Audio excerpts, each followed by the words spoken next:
Hi நண்பா, இந்த ஒரு வீடியோவில் ஜெயிலர் 2 திரைப்படத்துல இருந்து ஒரே ஒரு அறிவிப்பை கொடுத்து கருப்பு திரைப்படத்தோட படக்குழுவை குசிப்படுத்திய நடிகர் ரஜினி சார், அதாவது கருப்பு திரைப்படத்தோட ரிலீஸ் தேதியை உறுதி செய்த படக்குழு. அது மட்டும் இல்லாம ஜெயிலர் 2 திரைப்படத்தோட ரிலீஸ் தேதி வந்து பாத்தீங்கன்னா ஆல்ரெடி அறிவிச்சிட்டாங்க.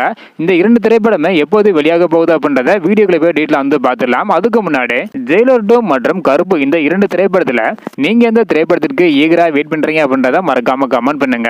ஓகே அன்பா, வாங்க நினைக்கிற வீடியோக்குள்ள போகலாம். ஓகே அன்பா, முதலாவதாக எல்லாருக்குமே தெரியும் ஜெயிலர் 2 திரைப்படம் அடுத்த வருடம் ஜூன் மாதம் 12ஆம் தேதி வெளியாகும் அப்படின்னு ரஜினி சார் வந்து பாத்தீங்கன்னா அபிஷியலாவே சொல்லிட்டாங்க. இதனால கருப்பு திரைப்படத்தோட படக்குழு செம்ம ஹாப்பியா இருக்கிறாங்க. அதாவது கருப்பு திரைப்படத்தை வரும் ஏப்ரல் 14ஆம் தேதி வெளியிட படக்குழு திட்டமிட்டிருந்தாங்க. தற்பொழுது ஏப்ரல் 14ஆம் தேதி படத்தை ரிலீஸ் பண்றதை உறுதி பண்ணிட்டாங்க. இந்த ஒரு நாளுக்காக தான் சூர்யா ஃபேன்ஸ் எல்லாருமே வந்து பாத்தீங்கன்னா ஈகரா வந்து வெயிட் பண்ணிட்டு இருந்தாங்க.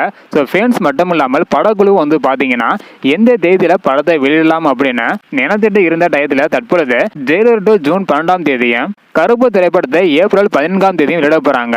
ஸோ இந்த இரண்டு திரைப்படத்துல நீங்க எந்த திரைப்படத்துக்கு ஈகரா வெயிட் பண்றீங்க அப்படின்றத மறக்காம கமெண்ட் பண்ணுங்க. இந்த வீடியோ பாத்தீங்கன்னா மறக்காம எல்லாருக்குமே ஷேர் பண்ணுங்க. ஓகே அன்பா, தேங்க்யூ.